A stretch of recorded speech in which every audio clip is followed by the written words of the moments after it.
Welcome to the Ohio Statewide Family Engagement Leadership Summit. This is the second series of concurrent sessions here.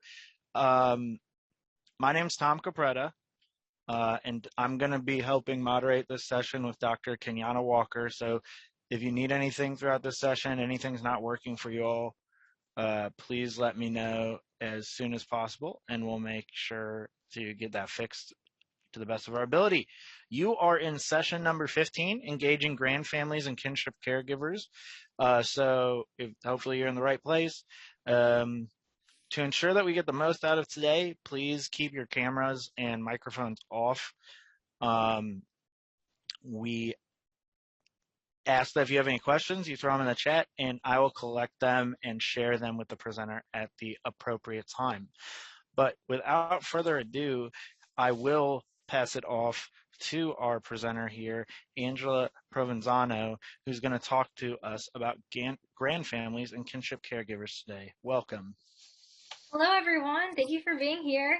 I'm so grateful you chose to come to this session. Obviously, it's a topic I'm really passionate about, so I'm just really excited to share with you all, and I'm excited to hear your questions as well. I really want to make this as much as a discussion as possible. So yeah, thank you for being here.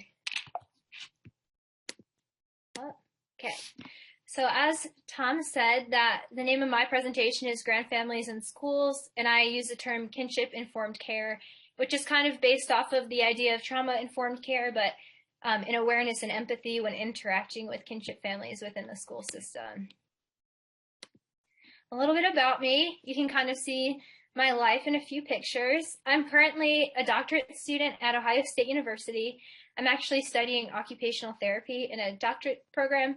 So I come from a little bit of a different background. I did actually get to spend 3 months in the school system. I was at a preschool for one of my fieldwork rotations.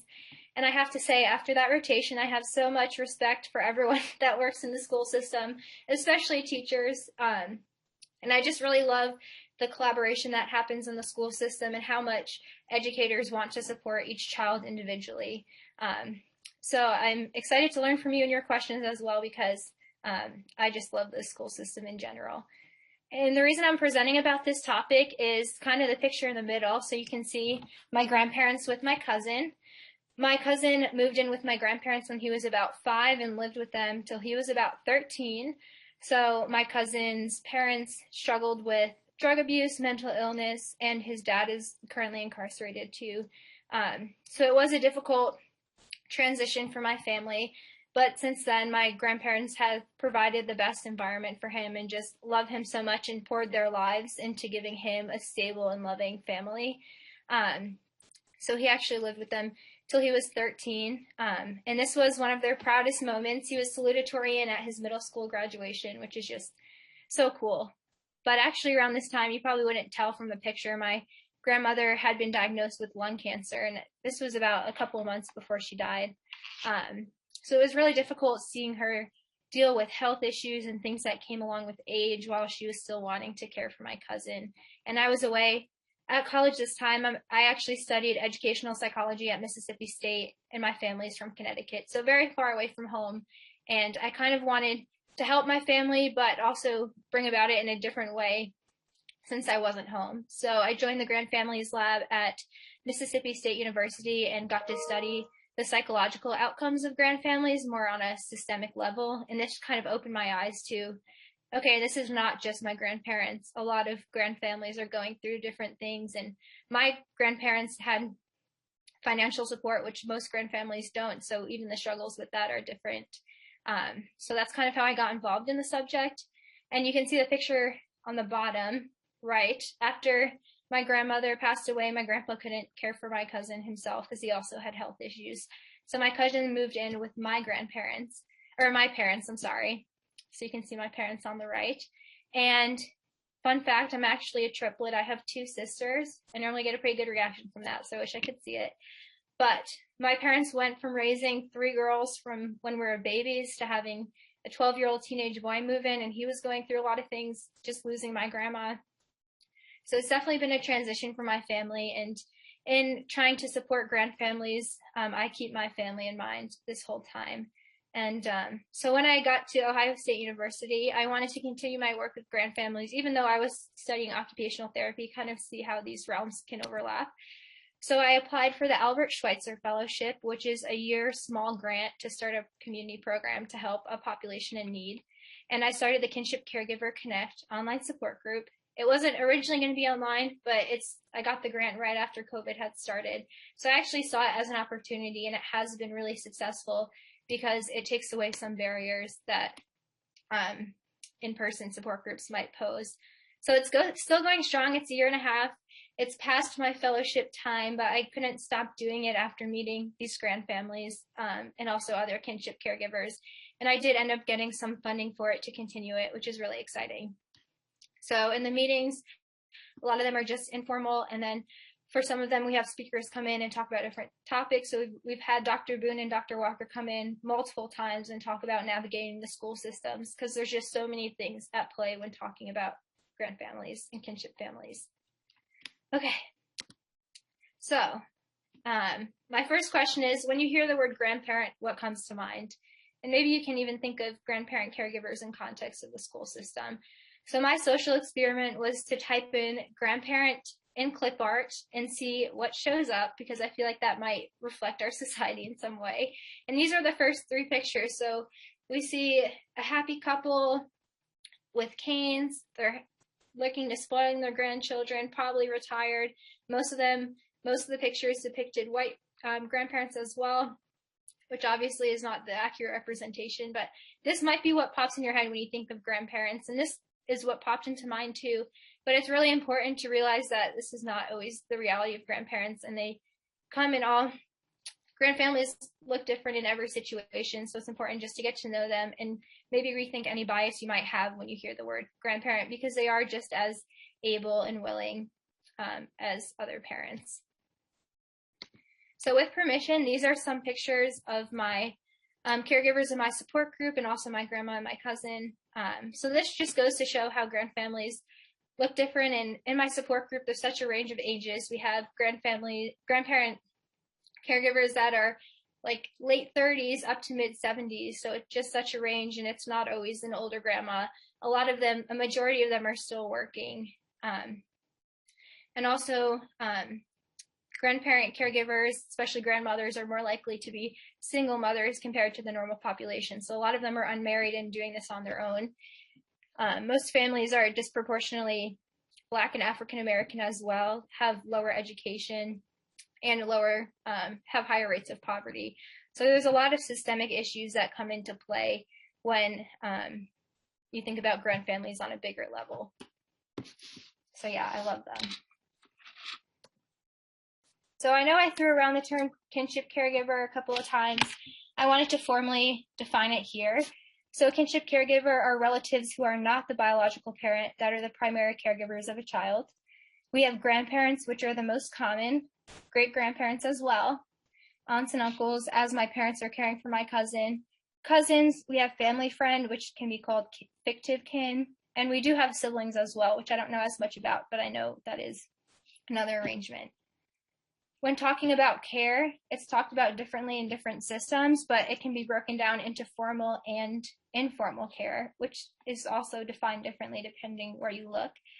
But most of the time, formal care means that a child comes into kinship care by going through the child welfare system. So the state would take away the child from the parents, and technically the state has ownership of the child and then places it with a kinship caregiver. And the kinship caregiver goes through training similar to foster parents, and they also get funding similar to foster parents, which is a big plus. But in Ohio, less than 10% of caregivers are in formal arrangements. It differs greatly state by state, but Ohio does not really support this arrangement currently. So a large majority of caregivers are informal caregivers, and this means they get custody of their child privately without the state's involvement. So if they're concerned about their grandchild's well-being, and they can do this through private custody, so they get their own lawyer and go through the legal system, or they can do it without custody at all. My grandparents and my parents never had custody of my cousin, so when they need signs formed or things like that, they still have to go to his mother, my aunt, about things.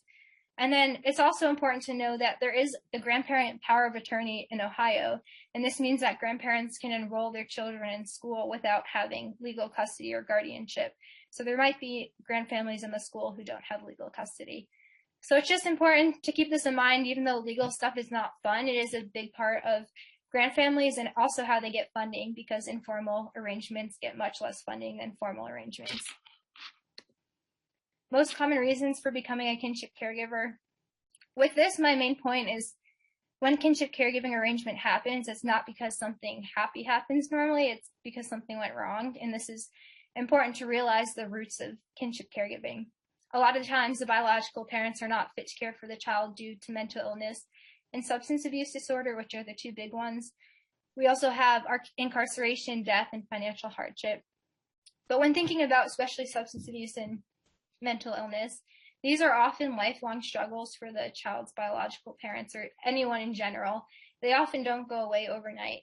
And a lot of times, kinship care arrangements are permanent or very close to permanent. And it's not uncommon that you meet caregivers who have been caring for their child for 5, 10, 15 years and even care for them after they go to college. And although we hope that the biological parent can again be involved in the child's life, that's definitely not always the case in these situations. So that's why mental health support on all ends is so important. Okay, so kinship caregiving must be much more common than you think. But I do want you to take a second and think about how many grandfamilies, grandparent caregivers, aunt and uncle caregivers you have come across in the school system. Because I think although we might not think about it on a daily basis, likely everyone here has come across that situation at least once. So some big numbers. About 7.5 million children nationwide live in homes where householders are kinship caregivers, so that is a big number. And Dr. Boone recently shared with me 200,000 children in Ohio live with grandparents. And I think those are school-age children. So children being raised by kinship caregivers and grandparents is definitely common. And 65% of kinship caregivers are grandparents, so it is the majority, but it's important to recognize that there are other types of caregivers as well, which is why I use the term kinship caregiver just to be inclusive.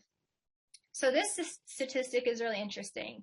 It's hard to read, but it's pretty much saying nationally, and I think this is even a bigger deal in Ohio, but for every one child being raised by a relative within the foster system, there are 20 children being raised by a relative outside the foster system.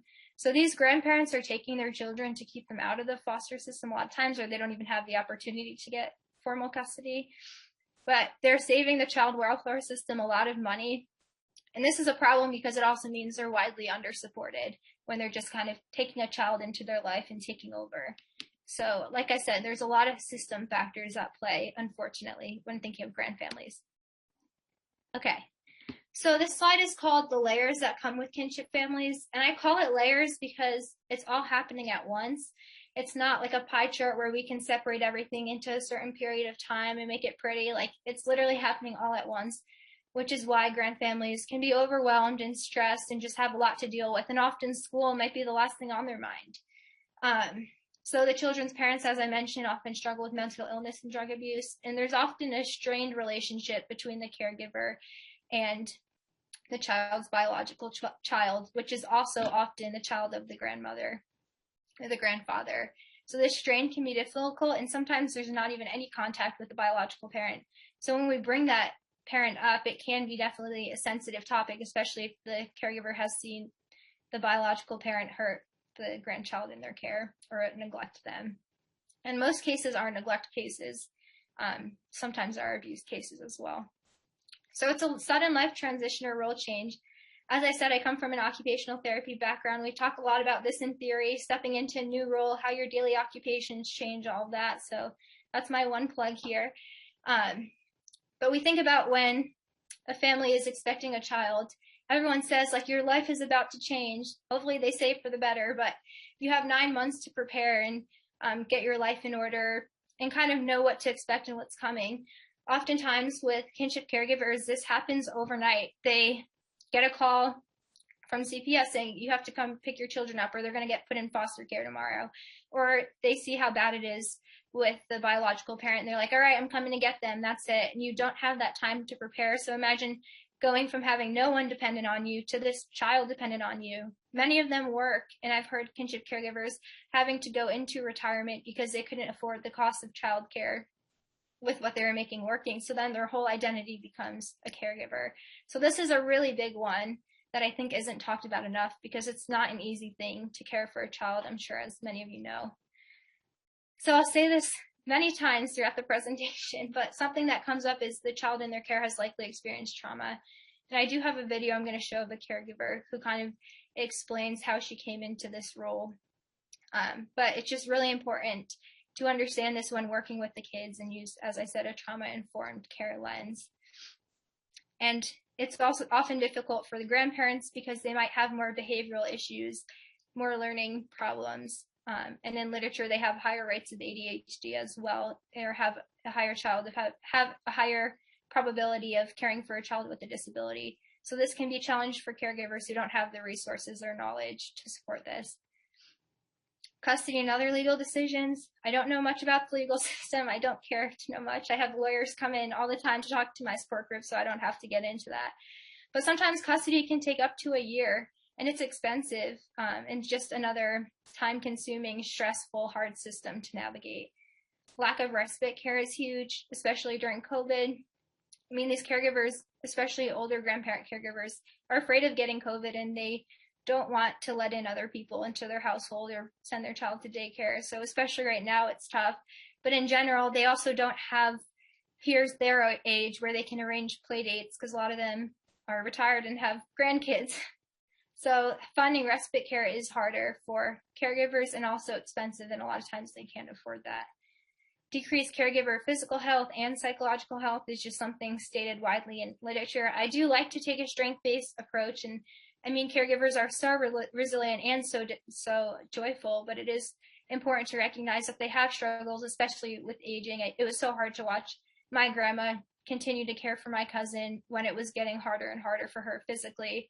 But also we think of higher rates of stress, higher rates of depression, higher caregiver burden, lower social support. All of these contribute to worse psychological health outcomes for caregivers, a lot just because of their situation that they're in.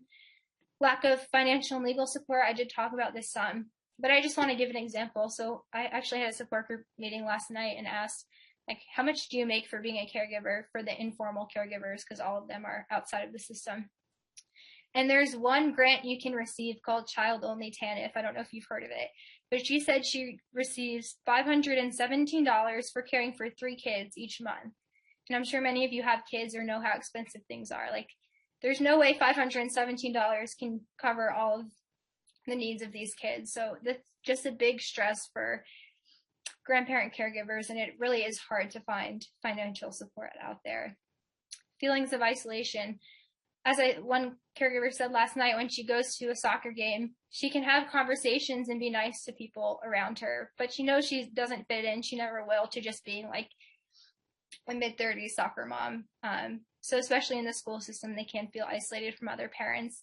And also they probably don't know anyone else that is a kinship caregiver, which is why I've loved in my support group to see them connecting and the impact that can have. Okay, so that was a lot of talking for me. I'm not going to be able to show this whole video because it's a little long, but this was actually a caregiver who allowed me to share this with permission. I went over there yesterday. This is not something I've done before, but she hadn't been able to make any doctor's appointments since having this child in her care, so I just offered a few hours of my time. And she said she would do this video for me and be happy for me to share her story as well.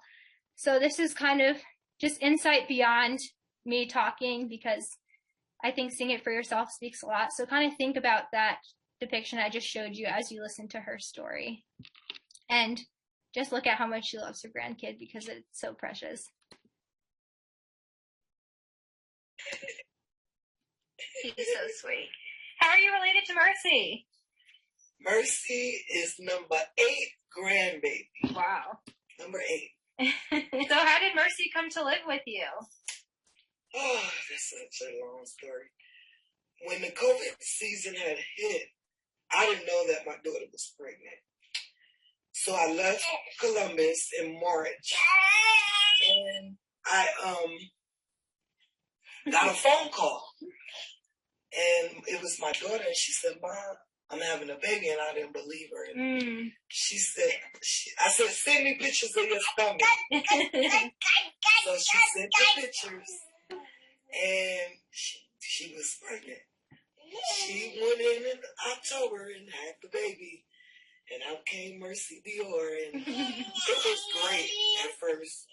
But then I started seeing signs that she had a little neglect going on, you know. So I was like, okay, I'm just gonna observe her for a while. And as I noticed, she couldn't take Mercy crying, so I would intervene. And then someone was like, just keep watching her. Mm-hmm. And then I started noticing she would put him upstairs in a room, and he was young. He was a newborn baby. And she would put him upstairs in a room and prop the bottle as a newborn baby. Anybody know when you feed a newborn baby, you have to, you know, feed an ounce, burp, burp. And so that was one sign. And then I noticed she wasn't changing his pampers. She wasn't bathing him. It was just no connection. And I'm like, oh no. So I would do all that. I started feeding him and bathing him and taking care of him. But then me and her got into it, and she put me out. And I was so worried about Mercy. And I would always warn her, if you don't do right by these kids, I'm gonna call child services on you. And I don't think she took me serious, because she used to be like, well, you know. And so she put me out, and I would come back like 3 days later, you know, when she would calm down. And so I realized Mercy was poopy, dirty, body throw up on him in his nose and mouth. And he'll be upstairs and just crying when I got there. And I was like, oh God, I can't do it again. So I would clean him up, feed him, burp him, you know, care for him while I was there. And I would stay as long as I could, and then I would leave 3 days. Then I come back. I seen something in Mercy that I didn't like. And it was like he was just giving up. And I was like, so I called child services, and I told them, I said, if y'all don't get over there, I'm going to sue y'all. Mm. My grandson didn't look good, and then I was calling people when I couldn't go over there. I finally got a caseworker, finally went down there, and she said, Antoinette, she won't open the door. So I prayed. I said, Lord, please let her open that door. Yeah. And she finally, I kept calling her, and she finally picked up the phone. And she said, I'm tired of you sending people to my house, blowing up my phone. You can have Mercy. Take them. Both of y'all, get out of here. Don't come back to my house. I said, well, wash his clothes. I'm on my way to get him. And the caseworker immediately started processing the paperwork, and I didn't have nowhere to go. And I was like, Lord, where am I going to go? I got this baby. I'm 54 years old. I got one income. I can't take care of no baby. I was so scared to take on. You know, my kids are 30. My daughter's 30. My son is 28. So I was like, how am I going to take this on? Mm-hmm. So God said, he spoke to me just as clear as day.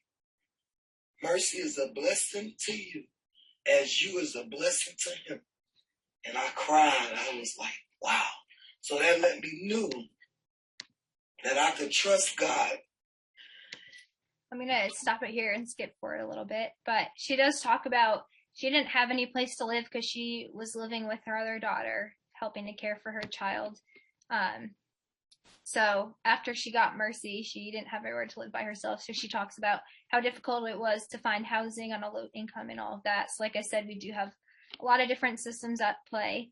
But I'm going to skip forward and just show when she starts talking about the support group. And this is in no way to like toot my own horn or anything like that, but I think here she just makes it so clear how much of a difference the little things can make. Like I literally had come and watch her kid for like an hour and a half, and it was like I had like taken the kid in myself or something. So just to understand how much support can mean to grandparent caregivers and other kinship caregivers. First of all, I like to thank my caseworker because something told me when I took Mercy to the doctor to ask to be seen by a caseworker. And because I was stressed, I was under a lot of stress because I was fearful, I was scared, and I was letting them know the anxiety that this going into this life that you can take on. So by me opening up to them, they introduced me to Miss Luceville through Kinship. And oh my God, they have been so great. And I was telling Miss Luceville, I said, I need help. I can't get to my doctor. I need one. And she said, I have a program you can get registered with. She said, I'm going to send Miss Angie a referral. I said, okay. And so she sent Miss Angie the referral. And she contacted me right away. Like, I looked at my email. I was like, she contacted me. And so I think I went the first day on the Zoom. Mm-hmm. I called in, but I missed the second meeting. But I caught the third one. It should be coming up. Yeah. And so I'm new to the group, but I'm going to tell you, she blessed me today. She came in early this morning and watched Mercy. I appreciate that because to be a caregiver, we go through a lot. We miss a lot. We go through a lot. And for someone to show us just a little bit that they care, let you know that's love because for me missing all these doctor's appointments, I could die, and Mercy won't have nobody. So she told me I shouldn't do this, but she showed me she cared about me and Mercy. Just, always never take for granted it's the small things that people do in your life that mean so much and can be so big. Never take it for granted. And I thank everybody, for trusting in me, for loving on me and caring for me. And I to be a caregiver is a big responsibility. But they always say it take a village to raise kids. And that's why I thank God that I'm in the counseling kinship family now. Because it's a lot to be a caregiver for whatever age. A newborn, a toddler, a teenager, These kids go through some mental things that the caregiver have to deal with. And we have to stay focused to deal with the kids because these kids have been abused mentally and physically. So I think this kinship program is just a blessing to me.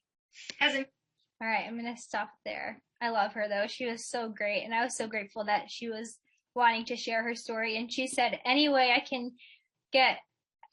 that my experience can help others better understand working with kinship caregivers, she was so happy to share. So I hope you took away a little bit from that. And every caregiver story is different, so this is just one story. Sorry. Okay. I also asked caregivers in this group about their experiences in the school system, and I got a couple different responses. I won't really talk about recommendations just yet, but the needs that came up. One of the biggest ones was need for understanding towards child's behavior. Like I said, a lot of times these children come from backgrounds of trauma and have behavioral problems just because they haven't processed that trauma. So the caregivers never want to feel like their kids are a burden on the school system. Anytime they have an understanding teacher towards this, there is one caregiver who was getting called in to pick up her kid literally every day because of their behavior, and she had to end up switching schools because it was too much. So I know I've seen it in the school I was at, like so many great behavioral approaches for kids, but especially when you see a kid in kinship care, understanding that there's more times than not something more to that. Feelings of shame, especially for new caregivers, I think this is difficult. One caregiver shared that when she went to enroll her child in school for the first time, this is when it hit her that something had went wrong and this was not the plan, and she was the caregiver. So they can feel feelings of shame walking down the hallways, seeing other young parents and knowing that something had happened to put them in this position. And like I said, a lot of times it's their children who might have caused neglect or harm to the grandchild, which even makes it more difficult to talk about. And if they're just getting care for their child, it's a lot of fresh wounds. So talking about the situation might not be easy, but they do say with a supportive environment, it does get easier over time. Not being seen as equal to a parent. A lot of grandparents say that they feel seen as less than a parent or less capable, less smart, less able to help, less involved. So I think it's really important to check our biases that we have towards grandparents in general and realize that these are the primary caregivers. They're making all the decisions and they're often doing the best they can with the resources they have. So just to respect that and see them as a parent. Need for inclusive language around caregiver parent. This is a big one. They don't fit into the mom and dad category, so that just kind of extends the feelings of isolation, not being seen as equal. And also need for support in navigating the school system.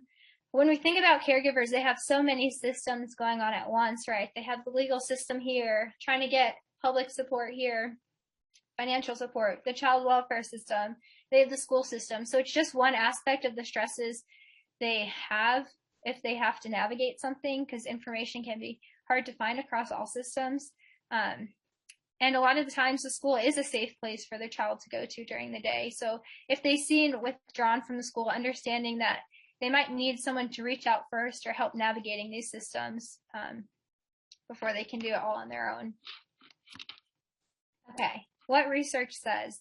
So I am a grad student. I feel a little obligated to include this, but also I am partnering with the Ohio Statewide Family Engagement Center for my doctoral capstone project, which is super exciting.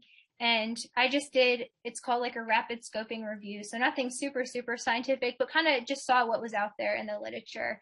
And I pretty much searched anything related to grandfamilies and then the school system as well. So what studies are even done with these two realms overlapping? Because I think it is an emerging area of practice that needs more research. So this is my concept map. On the left, we have the articles that talk about the needs of grandfamilies in the school system, and then articles that talk about the interventions. So all the purple dots are studies. So there have been a lot more studies on the need of kinship families compared to the interventions. And these are the only interventions I could find specific to the school system. There are other community interventions that could be translated to the school, but I didn't include those there.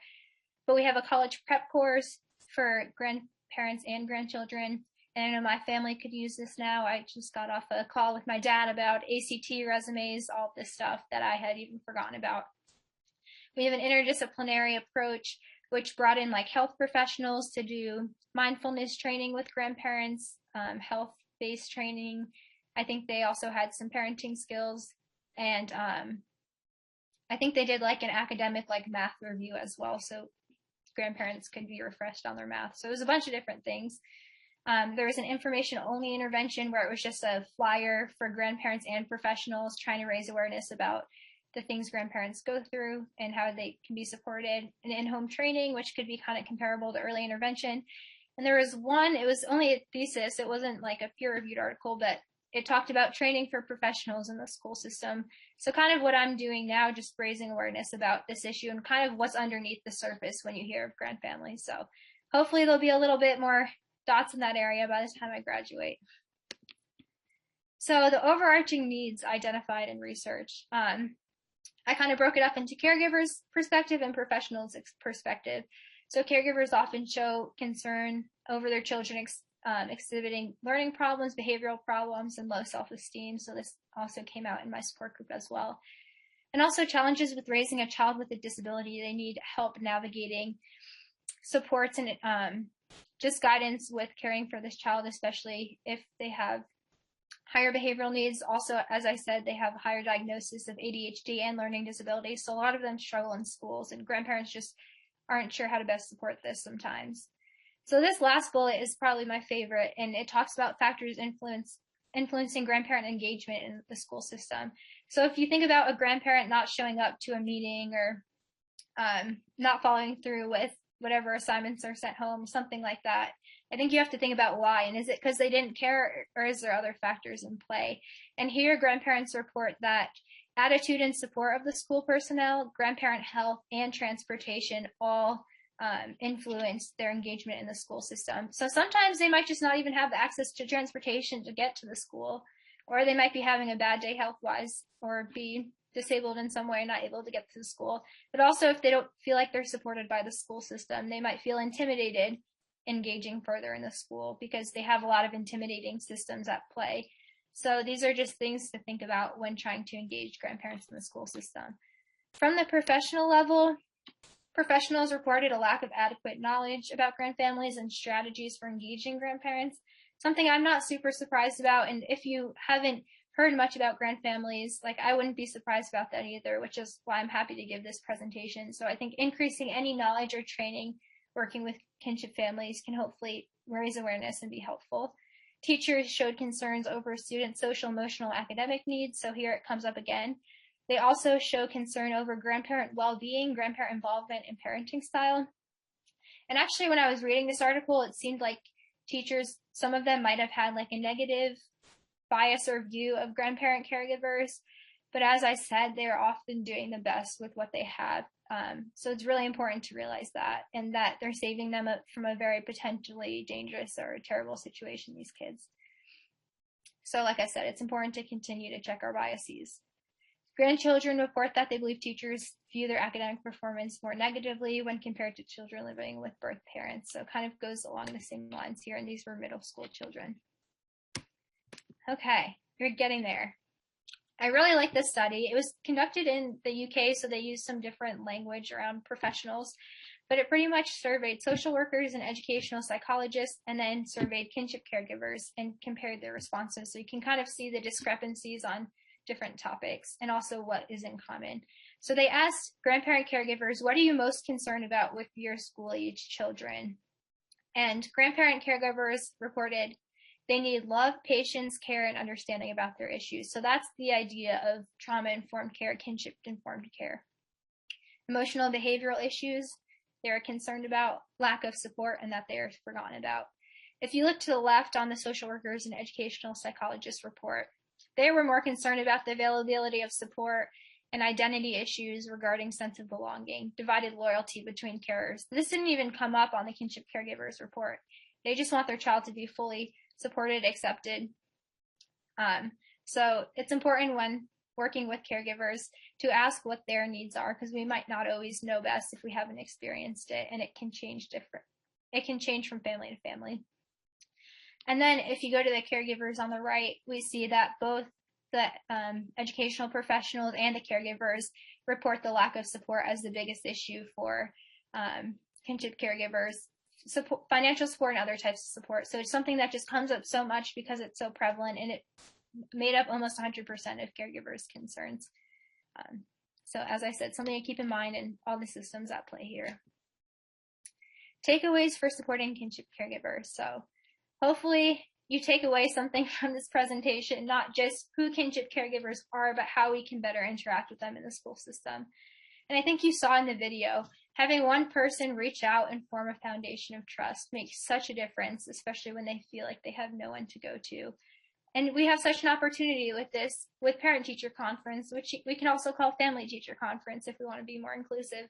But just saying, like, I'm here for you, and we don't need to go over everything right now. One caregiver said she went to her parent-teacher conference, and she had just become a caregiver, and all she could do was cry. That's all she could do, because it was still like such an open wound. And the teacher gave her her phone number, and she said, call me if you need anything, like, I'll be here for you. And that, she said, made such a difference and made it so much easier, and each year it got easier. Provide validation for caregivers whenever you can.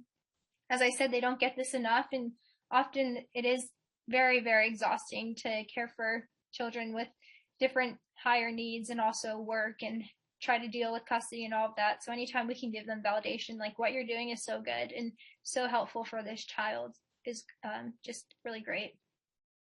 Different needs, but equal as parents. We talked about this before, trying to just reassess our biases when we hear the word grandparent caregiver and try to get in our brain that they are the parent, they're the primary caregiver who makes all of the decisions, and they are just as able to care for this child as any other parent.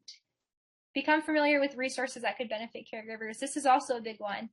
As I said, they're navigating so many systems. Anytime someone can provide information or resources so it's less work for them is so helpful. And the school system is such a resource to caregivers. And even thinking about starting a support group within the school. The thing I love about support groups is it's free. And all I do at this point for like the discussion meetings is show up and say hi, and they like take it away from there. So it's just any specific resources we can have to kinship caregivers can be really helpful. Help them to feel a part of the classroom. As I said, maybe we can use the term family teacher conferences, invite them to be part of the PTA, invite them to come in for their child's birthday if they still do that. And one person can make all the difference. And I think you saw that in the video. Like I said, I had given an hour of my time to go there, and I had given up my entire week to care for this child. So for them, that one person can make all the difference. And if you could do that within your scope and within your energy, then that's really great, and it makes more of a difference than you think. Okay, so takeaway for supporting children in kinship care. You're probably tired of hearing this word by now too, but implement trauma-informed care and handle with care principles. I'm sure many of you are familiar with this because I know it is a growing curriculum and workshop within the school systems. But often the school is children's safe space and their constant space, and also respite time for the caregiver. So anytime we can make this a positive experience by creating a safe environment, supporting and teaching emotional regulation, and building relationships and connection, it can help the kids so much. Some other takeaways. Like I said, the school is such a hub for resources already. We have a built-in counselor, psychologist, OT, PT, SLP, obviously all the teachers, people to help with learning. So I think when you meet a child in kinship care, kind of have your radar up already, like what extra supports might they need? Because it is likely that they might need extra supports, and referring them accordingly. OT can help with sensory or attention, mental health services, and if they need an IEP, getting that in place, because that has been such a big struggle for caregivers as well, even just getting an IEP in place. And this is something a social worker said recently in our meeting. Children should own their own story and like not have to re-explain it to everyone. So constantly being asked, why are you living with grandma and grandpa? As you can see in that video, it's a long story and it's a traumatic story. So we want children to be able to own their stories and tell it in whatever way they see fit. Create an accepting and inclusive environment. And I have some suggestions for this. So using family inclusive language. In the preschool, this was the first time I had heard it, they said they used your adult. So bring this home to your adult instead of your parent, which I really liked. Whoever is caring for you, for your family members, mom or dad, grandma or grandpa, your guardian. Just trying to use inclusive language and introducing the idea of family diversity. I think in today's world, we think about diversity in a lot of different ways, which is great, but kind of bringing family into that mix. And there's some great children's books on Amazon that talk about family diversity as well. Recommendations for the school system. So I did not write these. These were developed by Dr. Walker, Dr. Owens, and Dr. Boone by the Ohio Statewide Family Engagement Center with their new Grandfamilies initiative. And this is more like systems level approach that I wanted to bring some of these up. The first two we kind of already talked about. Number 3, I really like. Identify grandfamilies by reviewing school forms and documents to ensure they are included. Grandfamilies fall under the radar in so many different ways. They're so like under-identified, especially my family. There's no documentation saying that their that they have legal custody or anything like that. So about every child goes to school, and this can be such a place to identify and also support grandfamilies. And it's not in the child welfare system. It's a very much less intimidating system to grandfamilies. Ensure your grandfamilies are represented in committees and positions. One of the caregivers in my group just got put on the PTA, and she joked, like, they don't know what's coming for them.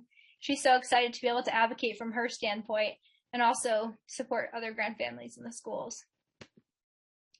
Create policies that increase caregivers' ability to participate in their grandchildren's education. So this is just about making the school system easier to navigate, especially if you don't have legal custody. Social support is key. Obviously, I run a support group, so this is like the cross I die on. If you cannot create a support group, at least have resources that you can connect grandparents to. My support group is statewide and online, and it's continually growing. It can only grow so much while I'm in school, but certainly if you have a caregiver who's in need, I'd be happy to have you send them my way. And Ohio Can is also a great support. I saw someone said that in the chat. So increase staff knowledge of Grandfamilies by offering professional development. As I said, that's supposed to be the focus of my capstone project, and also kind of you're my guinea pigs today for this.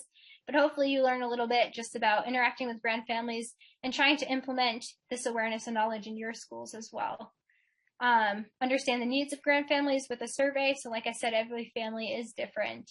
And offer workshops on topics to Grandfamilies that often impact them. So we can talk about parenting, trauma-informed care. OTs can talk about sensory supports, navigating the education system. Any workshops and information we can provide to Grandfamilies is so helpful. Okay, that's the majority of my talking. But I just wanted to direct you to the Ohio Statewide Family Engagement Center because they do have an initiative called Grand Understandings. This is where the policy brief is. It's also a fact sheet, like a one-page fact sheet about Grandfamilies. So I highly encourage you to check that out, and this resource will continue to grow. I also wanted to share my support group. I can put the link in the chat to my website. But I do have a page where I record speakers who come in and talk about different topics and post it on the website. So it's kind of an open hub of resources relevant to Kinship Caregivers. So these are just a few. And as I said, it is statewide and online. So I'd be happy to help out anyone who needs it.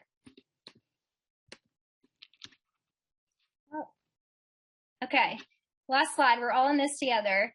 Solidarity is just such a word close to my heart because I think it captures almost the best humanity in everyone coming together. And I know you all practice solidarity every day working in the education system. We want to be with children. We want to do what's best for them. We want to be by their side. And also doing this with Grandfamilies can really make all the difference. And it's not looking down on Grandfamilies, feeling bad for them, seeing as less capable, but just listening to them, validating them, and seeing where you can step in to help. So I think this is just the most helpful mindset to have when interacting with Grandfamilies.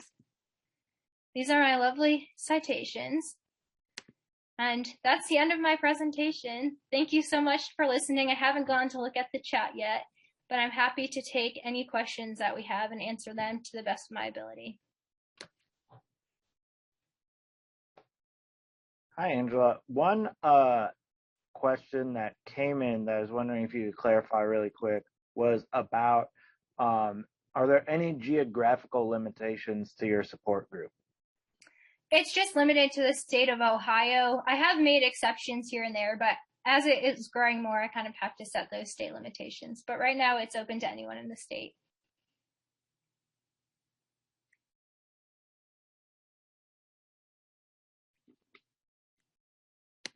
Any other questions? Thank you all for the comments. And really, any questions with my experience with my family? I mean, it's still ongoing for us. Any experiences you've had working with Grandfamilies in the school system?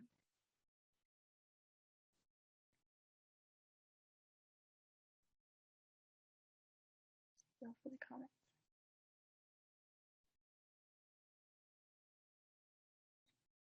Yeah, in Ohio Can, someone brought it up, is a great statewide resource. They actually are the people funding my support group, so that's really exciting, and they just started this year.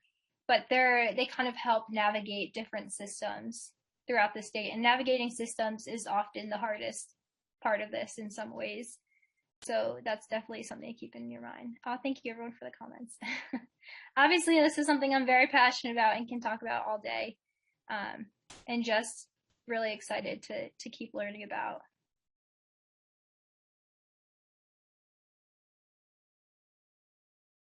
Yeah, and being aware of county-specific supports can be really helpful because it's so different county to county too.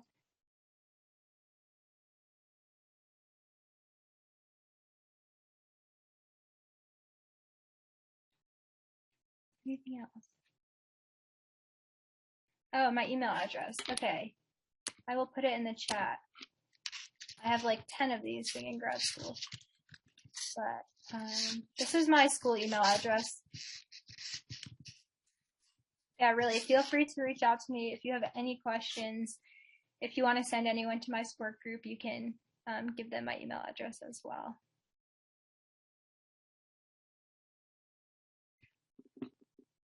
Anything else? I hope you all learned something today. I hope your heart was moved a little bit. I know that video definitely jerked some tears when I first watched it.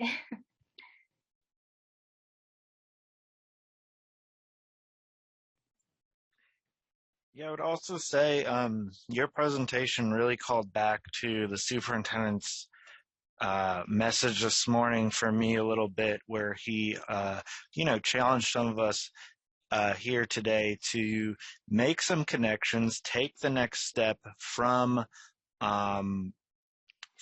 just hearing about new information to kind of either activate it or learning about it further. As Angela shared, a lot of this, a lot of the benefits for caregivers are just based in things like feeling supported and things of that nature, being validated for their role in a child's life. So I would encourage you all also as educators to connect on how you are doing that between your districts. I saw a couple people in here mention that they have a lot of grandparents or kinship caregivers in their school district. So are there ways for us as educators to connect about that as well and continue this conversation? But I want to encourage you now to share any more questions you might have. But I'm going to give my little spiel here while we have a couple minutes. I want you, first of all, I saw many of you already did. Thank you so much, Angela, for sharing this, and thank you for what you do for Grandfamilies. It's really impressive support group that you have, and not only is it impressive, I'm sure very impactful for the families involved. I want you all to know there's going to be a 15-minute break before our final sessions, which start at 2:15 p.m. If this is the last session you're going to be attending today, I'm going to drop a survey link in the chat for you. Please only take the survey if this is the last session you're taking. You'll only take the survey once. It'll be administered after the next session too. So only take the survey if this is the last session for you today. And then remember to just follow along on the website for anything else. All these recordings and Angela's slides will be up on the website, or her slides are up there now. The video will be up there next week sometime. So again, thank you so much, Angela, and thank you for what you do for families, and feel free to share any questions or comments in the chat.